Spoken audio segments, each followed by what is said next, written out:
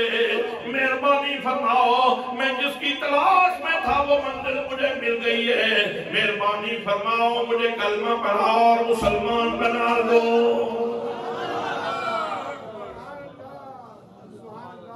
اور یہ بات عرض کر دوں کہ حضرت سلمان فارسی کے بارے میں دو قول ہیں آپ کی عمر کے بعض نے کہا کہ 250 سال آپ نے عمر پائی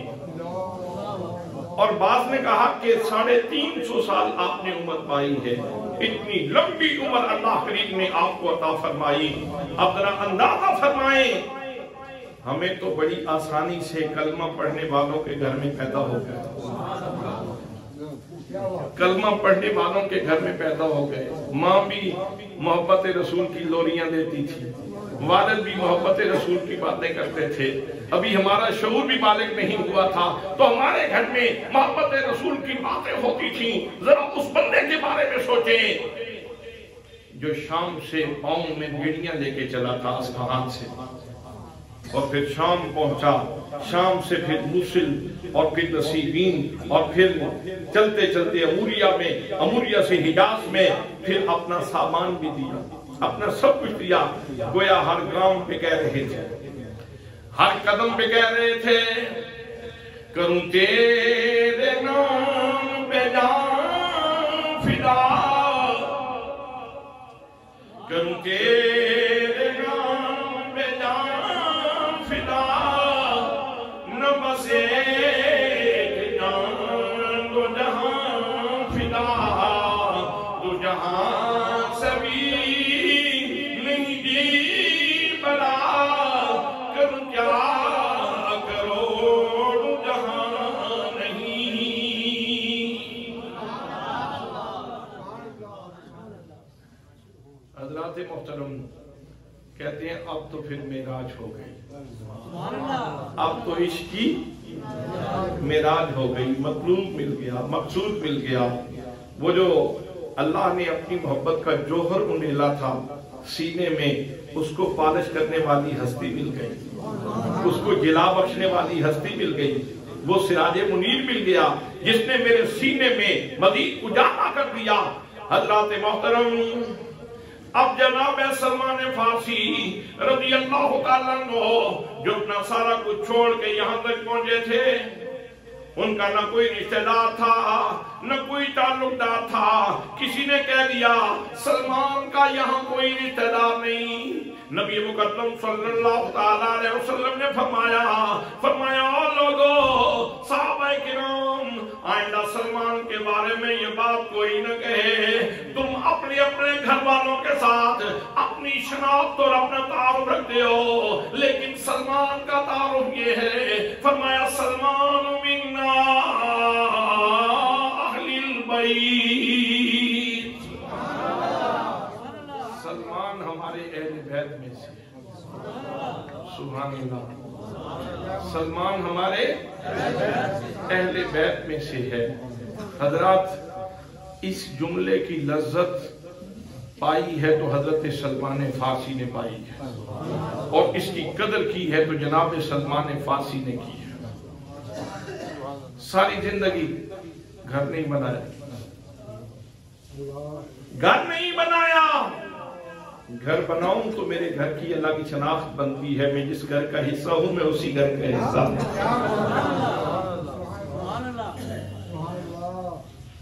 اندر نہیں جاتے تھے شرم کی وجہ سے حیا کی وجہ سے گھر میں زیادہ نہیں جاتے تھے رسول اللہ صلی اللہ تعالیٰ علیہ وسلم نے کسی کام بھیجا تو جاتے تھے لیکن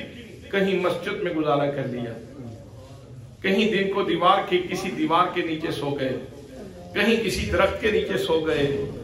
اس طرح کی زندگی تھی صوفہ کے اوپر وقت گزار لیا تو کہا کسی نے کہ مکان اپنا نہیں بناؤں گا اس لیے کہ میری شناخت اس گھر کے ساتھ ہے میں اس گھر کا حصہ رہنا چاہتا ہوں سبحان اللہ